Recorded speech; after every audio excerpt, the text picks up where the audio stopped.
नमस्कार साथियों, मैं आपका दोस्त रामतीर्थ भारती आप सभी का स्वागत करता हूं आपके अपने YouTube channel economics and NCERT में।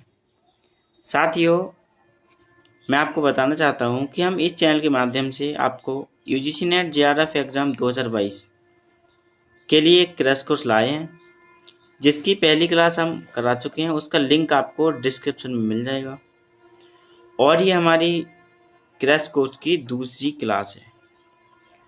तो साथियों, क्लास को शुरू करने से पहले बताइए कि आप सभी लोग कैसे हैं और आपकी तैयारी कैसी चल रही है। साथियों, अगर आपका कोई क्वेरी या क्वेश्चन है तो आप कमेंट के माध्यम से पूछ सकते हैं। तो साथियों, बिना देर किए हुए हम शुरू करते हैं आज की क्लास को। तो साथियों, हमने जो कल की क्लास ली थी उसमें मांग के बारे में बात की थी और मांग के नियम के बारे में बात की थी। आज हम बात करेंगे मांग की लोच के बारे में। मांग की लोच के बारे में, इलास्टिसिटी ऑफ डिमांड के बारे में। साथियों, जैसे कि आप सभी लोग जानते हैं कि जो मांग का नियम होता है वो हमें ये बताता है कि जब किसी वस्तु का जब प्राइस बढ़ता है तो उसकी डिमांड क्या होती है, घट जाती है। यानी जब किसी वस्तु की कीमत बढ़ती है तो उसकी डिमांड यानी मांग जो है कम हो जाती है। वहीं दूसरे केस में देखें, अगर इसकी प्राइस इसकी कीमत घटती है तो डिमांड क्या होती है, मांग क्या होती है, बढ़ जाती है। लेकिन ये तो क्या है साथियों, ये है law of demand. Law of demand, ठीक है साथियों। अब लॉ ऑफ डिमांड हमें ये नहीं बताता है कि जब किसी वस्तु की कीमत बढ़ेगी या घटेगी तो उसकी मांग में कितनी कमी आएगी और कितनी वृद्धि आएगी। तो किसी वस्तु की जब कीमत बढ़ती है और घटती है तो उसकी मांग में कितनी कमी आती है और कितनी बढ़ोतरी होती है।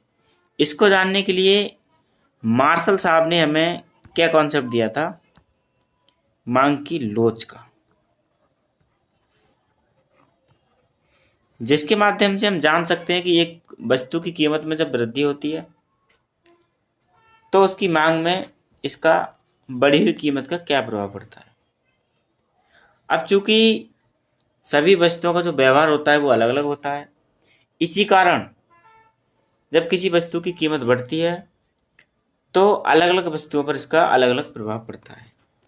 जैसे कि अगर कोई वस्तु आवश्यक वस्तु है तो जब इसकी कीमत बढ़ेगी, आवश्यक वस्तु की जब कीमत बढ़ेगी, आवश्यक वस्तु की जब कीमत बढ़ेगी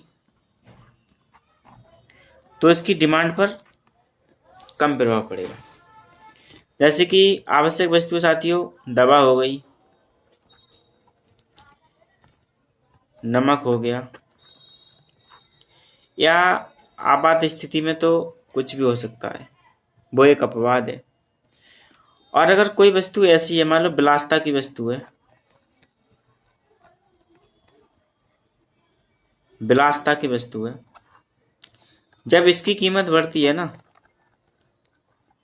जब इसकी कीमत बढ़ती है या घटती है तो इसकी डिमांड में हमें भारी कमी और भारी वृद्धि देखने को मिलती है। तो साथियों, मांग की जो लोच होती है इसके कई प्रकार होते हैं। नंबर 1 में बात करेंगे मांग की कीमत लोच के बारे में। कीमत लोच के बारे में यानी कि प्राइस इलास्टिसिटी ऑफ डिमांड, ठीक है साथियों। अब जैसे कि मैंने आपको बताया कि जब किसी वस्तु की कीमत बढ़ेगी तो उसकी मांग में क्या प्रभाव होगा, तो यहाँ पर एक सूत्र हमें दिया गया है जिसके माध्यम से हम कीमत बढ़ने पर वस्तु की मांग में कितनी वृद्धि और कितनी कमी होगी उसको जान सकते हैं। ये del Q upon del P into P upon Q, इसके रूप में ये सूत्र हमको मिलता है। ठीक है साथियों, अब यहाँ आपको एक चीज याद रखनी है कि प्राइस में और डिमांड में, यानी कि कीमत में और मांग में जो रिलेशन होता है, यानी कि जो संबंध होता है, ये पॉजिटिव होता है, वो सॉरी निगेटिव होता है। यानी कि जब प्राइस बढ़ेगी तो डिमांड घटेगी और प्राइस जब घटेगी तो डिमांड बढ़ेगी।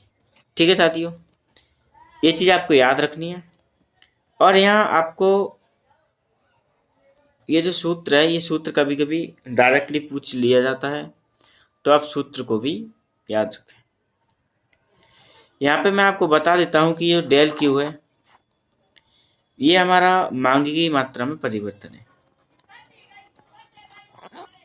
मांगी गई, साथियों इसे मैं अलग लिख देता हूँ, यहाँ लिख देते हैं डेल की बराबर मांगी गई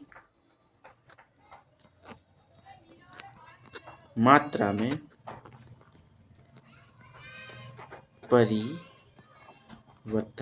को दर्शाता है। डेल पी मांगी गई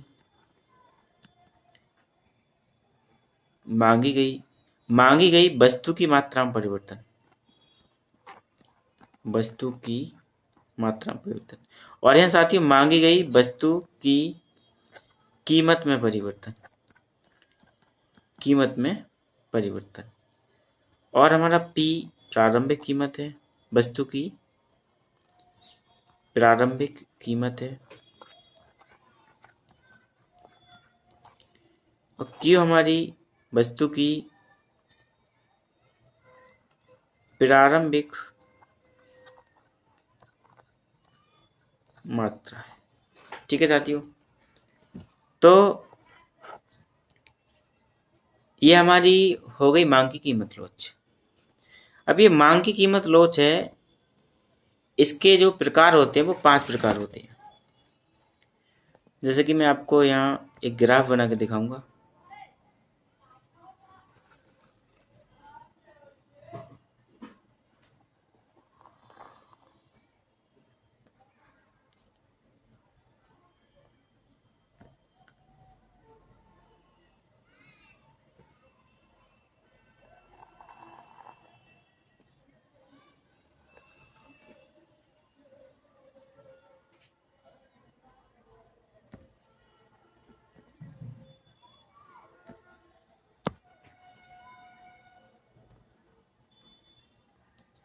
ठीक है साथियों, ये हमारा एक्स अक्ष है, ये हमारा वाई अक्ष है। अब ये जो रेखा है ना, ये वाली एक्स अक्ष के समांतर, ये वाली, यहाँ हमारी जो प्राइस इलास्टिसिटी होती है ना, वो अनंत होती है। यानी जब किसी वस्तु की कीमत बढ़ेगी या घटेगी तो उसकी जो मांग में परिवर्तन है ना, वो अनंत तक जा सकता है। इसी प्रकार साथियों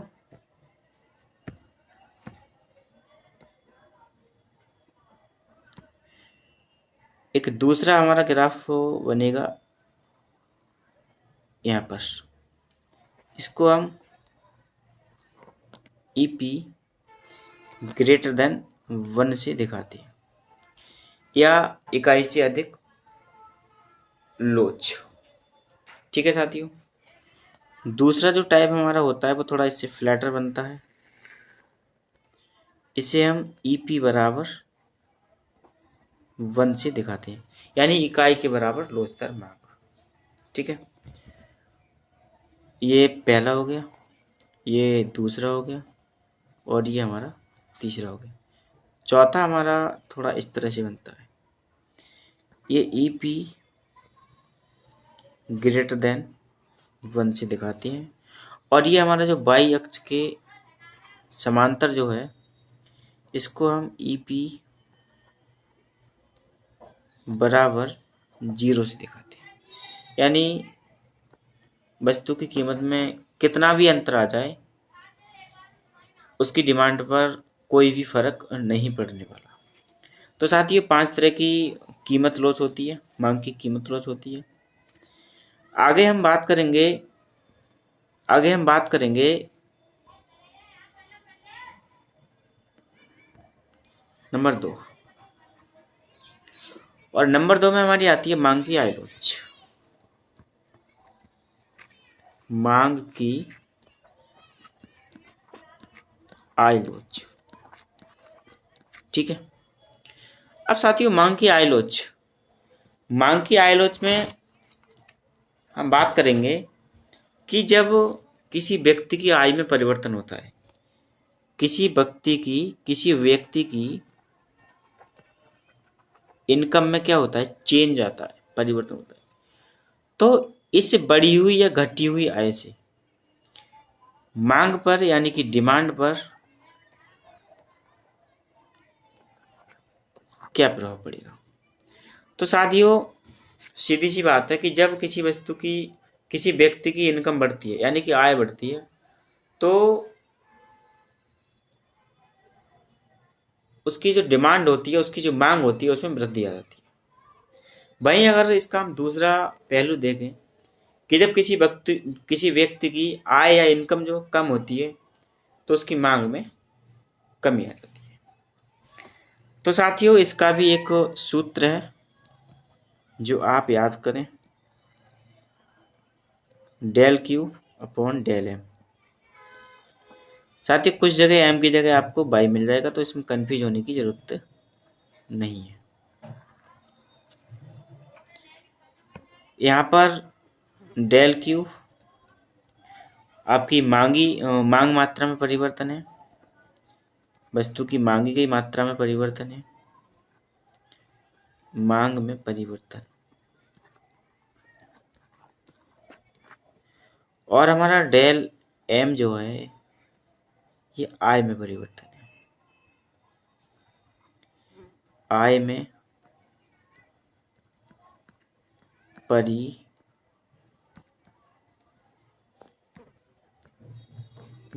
है। और साथियों ये हमारे प्रारंभिक परिवर्तन है, ठीक है, प्रारंभिक।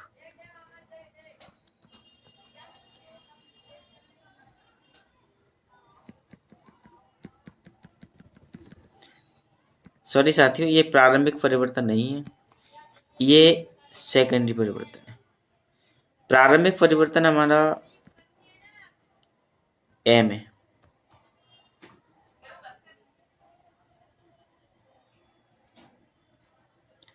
ये प्रारंभिक आय है हमारी, और क्यू जो है ये प्रारंभिक मात्रा है,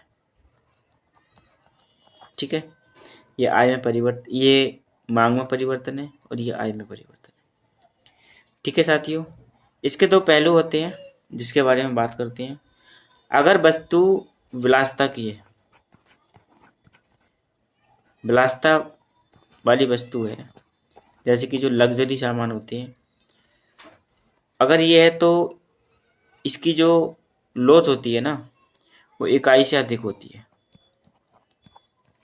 इकाई से अधिक होती है, यानी कि ई पी ग्रेटर देन 1। और अगर वही वस्तु आवश्यक वस्तु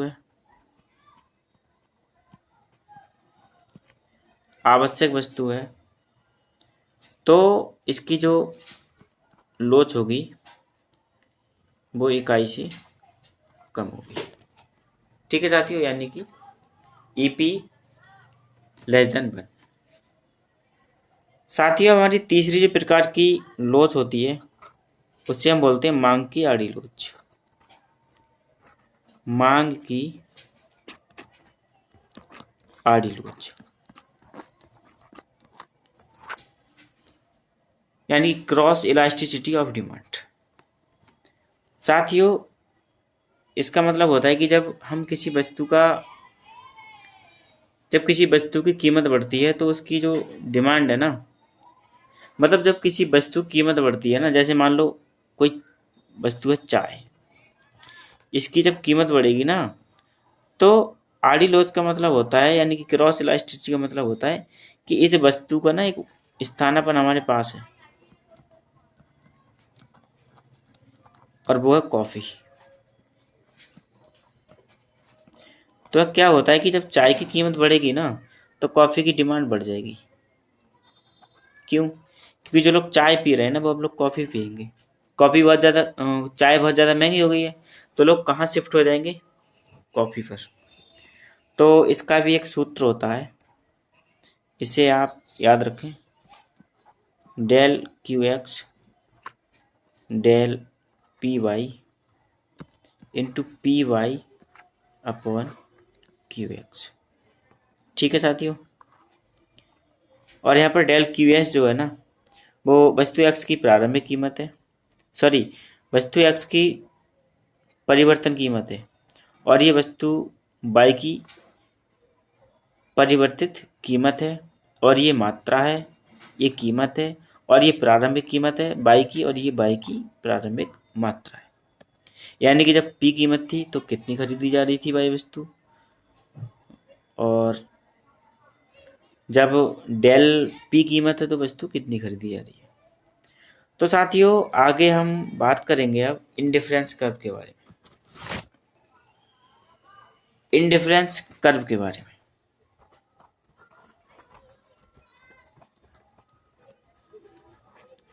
इंडिफरेंस कर्व के बारे में, यानी कि तटस्थता वक्र के बारे में। इसको हम तटस्थता वक्र, उदासीनता वक्र, या कहीं कहीं आपको मिल जाएगा सम सीमांत संतुष्टि वक्र। तो सबसे पहले हम बात करेंगे कि जो इंडिफरेंस कर्व है, इसको किसने प्रतिपादित किया था। तो साथियों, इसके प्रतिपादन जो करता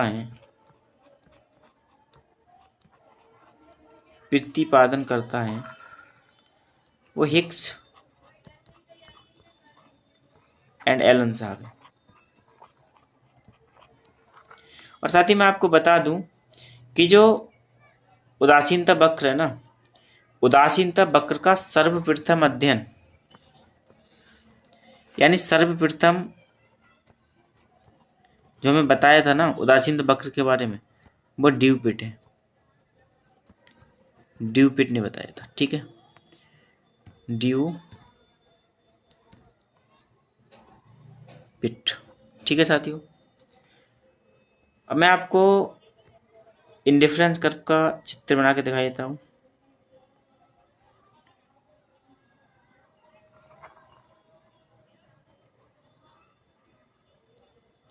ठीक है साथियों,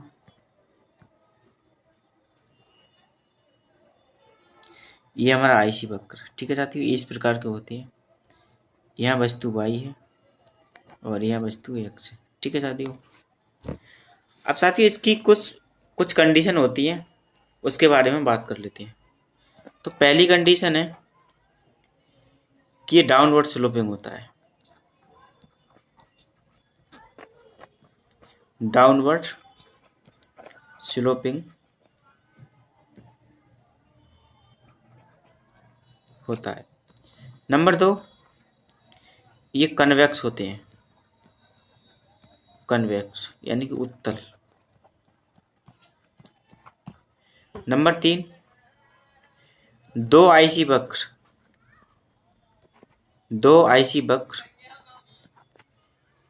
कभी भी एक दूसरे को नहीं काटते हैं। और नंबर 4 हमारी जो बहुत ही महत्वपूर्ण मानता है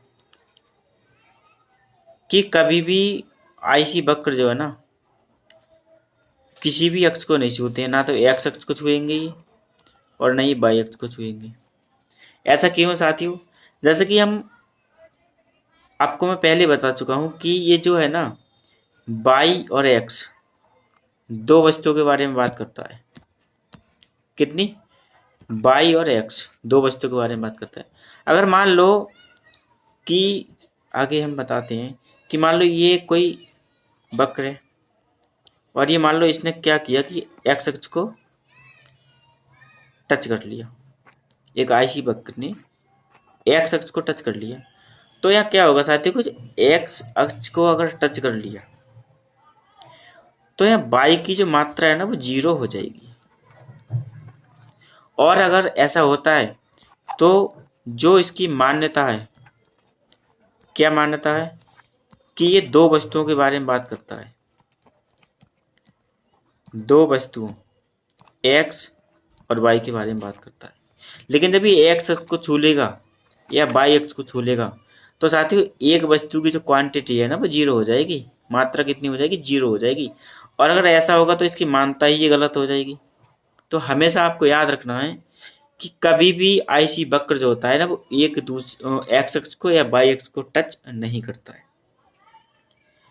और इसके साथियों एक बहुत ही जो है इम्पोर्टेंट मानता एक और है कि जैसे मान लो ये एक आईसी वक्र है, ठीक है, यहाँ वाई है, यहाँ एक्स है और यहाँ कई सारे आपको आईसी वक्र मिल जाएंगे। तो यहाँ जो कई सारे आईसी वक्र हैं तो ये वाला मतलब जो आईसी वक्र सबसे अधिक दाईं ओर स्थित है, जैसे कि ये वाला, ये बाईं ओर, ये दाईं ओर, तो दाईं ओर स्थित जो आईसी वक्र है ना वो अधिकतम संतुष्टि प्राप्त करता है, ठीक है, अधिकतम संतुष्टि प्रदान करता है। साथियों ये हमारा इंडिफरेंस कर्व हो गया। आगे हम बात करेंगे बजट लाइन के बारे में। और साथियों एक कंडीशन और रह जाती है आईसी वक्र की कि ये आवश्यक नहीं है कि आईसी वक्र जो है ना वो एक दूसरे के समांतर हो। यहाँ पर समांतर भी नहीं हो सकती, अलग अलग भी हो सकती, ठीक है। तो आगे हम बात करेंगे बजट लाइन के बारे में।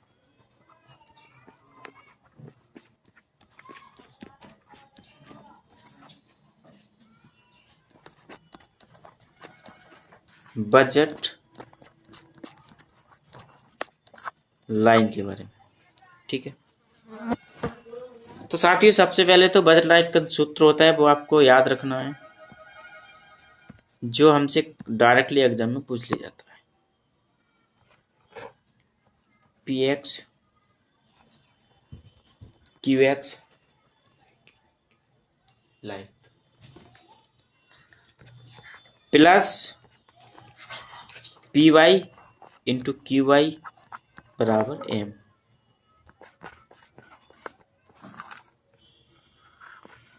जहाँ एम इनकम होती है,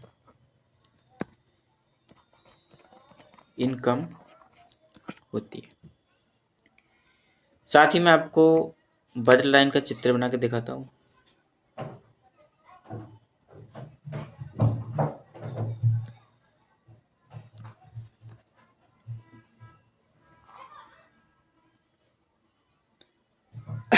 सॉरी, ये साथियों हमारी एक बजट लाइन है, ये वाली। मैं इसे दूसरे कलर से बनाता हूँ ताकि आपको क्लियरली दिखे। इससे बनाएंगे येलो से। ये हमारी क्या है, बजट लाइन है, ठीक है। तो साथियों बजट लाइन क्या है कि एक लाइन होती है। अब मान लो यहाँ कोई वस्तु ए है, साथियों येलो कलर बहुत कम दिख रहा है, ब्लू यूज करेंगे। यहाँ कोई वस्तु ए है और यहाँ कोई वस्तु बी है, यहाँ कोई वस्तु सी है, यहाँ डी है और यहाँ ये ई है, यहाँ कोई वस्तु एफ है। तो साथियों ये वाली जो है ना हमारी बजट लाइन, ये बजट लाइन क्या प्रदर्शित करेगी कि जो बजट लाइन के दाईं ओर स्थित कुछ वस्तुएं हैं जैसे कि डी वी एफ, तो ये क्या है, ये उपभोक्ता के बजट से ना, उपभोक्ता के बजट से बाहर है, ठीक है। जबकि ए सी और एफ ये वाली उपभोक्ता के बजट के अंदर है। तो उपभोक्ता इन वस्तुओं का क्रय करेगा, इनका क्रय वो नहीं कर सकता है।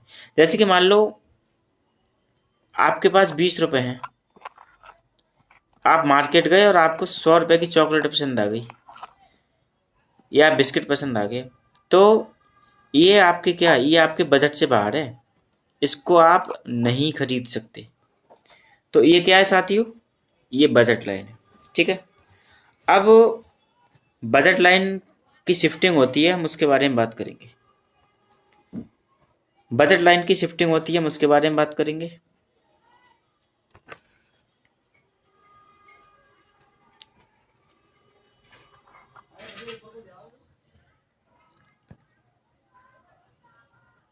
ये हमारी बजट लाइन है। अब बजट लाइन कब शिफ्ट होती है, इसकी कुछ कंडीशन होती है। तो साथियों, बजट लाइन जो शिफ्ट होती है ना, जैसे मान लो किसी व्यक्ति की इनकम बढ़ जाए, इनकम इंक्रीज हो जाए, तो क्या होगी ये मान लो बजट लाइन है ए और बी। अब किसी व्यक्ति की क्या हुई, इनकम बढ़ गई,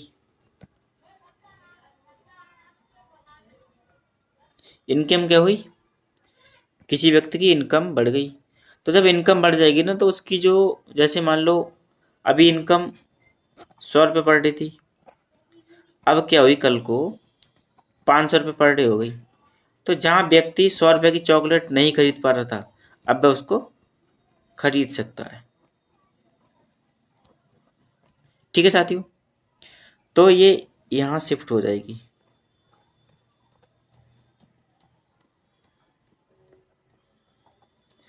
अब ये क्या है, ये तो इनकम इंक्रीज वाली कंडीशन हो गई।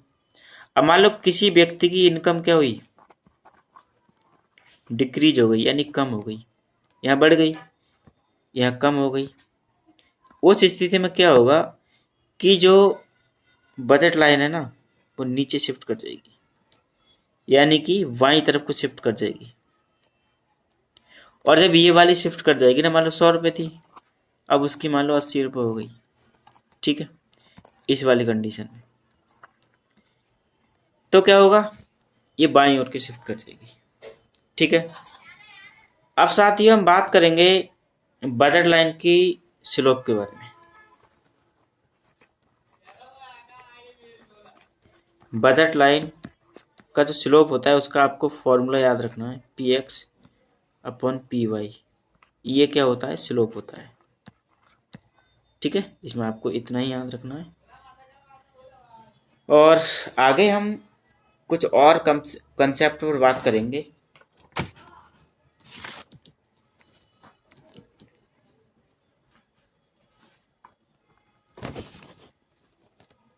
साथियों, ये तो एक प्रकार का, मतलब एक प्रकार की शिफ्टिंग हो गई। एक प्रकार की शिफ्टिंग इसमें और पाई जाती है, जिसको हम बोलते हैं पाइवट शिफ्टिंग। पाइवट शिफ्टिंग कैसे होती है, जैसे मान लो अभी क्या हो रही थी, अभी आई में चेंज आ रहा था। आई में जब चेंज आ रहा था, तब वो बाएं बढ़ रही थी पूरी की पूरी लाइन, या फिर दाएं बढ़ रही थी। लेकिन इसमें क्या होगा कि मान लो ये हमारा एक कर्व है, ये हमारी एक बजट लाइन है। अब क्या हुई कि वस्तु की जो कीमत थी ना, मान लो जैसे बजट लाइन दो वस्तुओं के बारे में बात करता है, किसके बारे में, एक्स और वाई।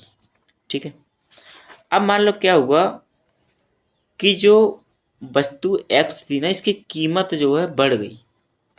क्या हुआ, प्राइस इसका बढ़ गया।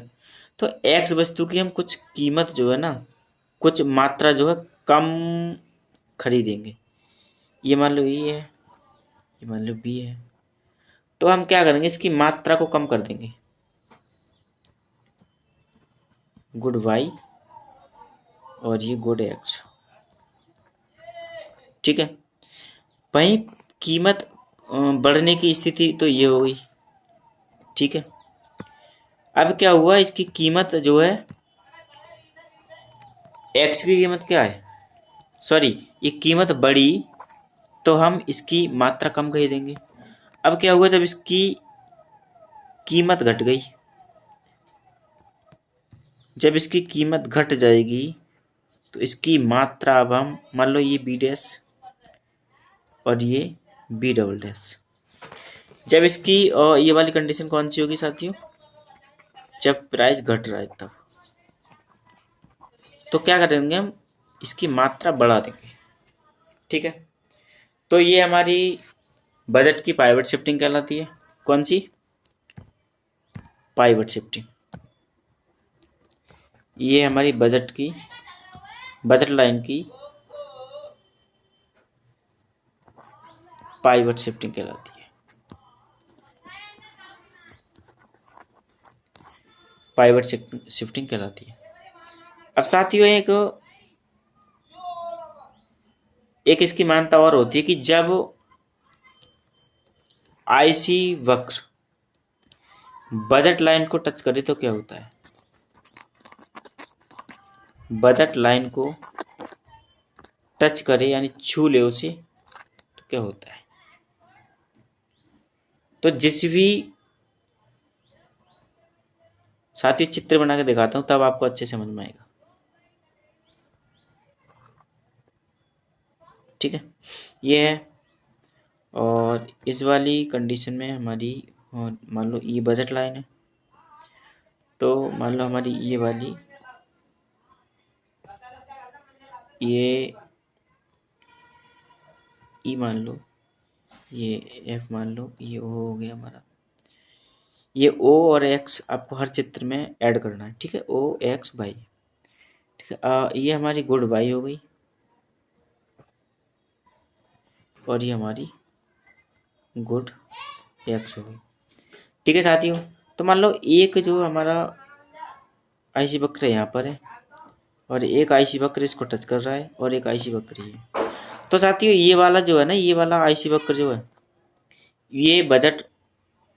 ये वाला जो आईसी वक्र है, यहाँ क्या होगा, अधिकतम संतुष्टि होगी। यहाँ पर एक उपभोक्ता को अधिकतम संतुष्टि प्राप्त होगी इस वाले पॉइंट पर। और ये वाला जो है ना, ये हमारे बजट के बाहर है, इसको तो हम क्रय नहीं कर सकते, बजट के बाहर है, या फिर इसको क्रय करेंगे हम। लेकिन यहाँ पर क्या होगी, यहाँ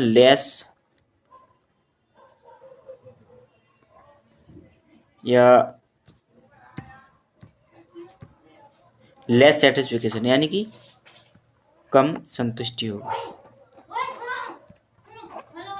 कम संतुष्टि होगी। तो साथियों ये हमारी आज की क्लास थी, जिसमें हमने आपको बजट लाइन, आईसी बक, इंडिफरेंस कर्व और मांग की लोच के बारे में बताया है।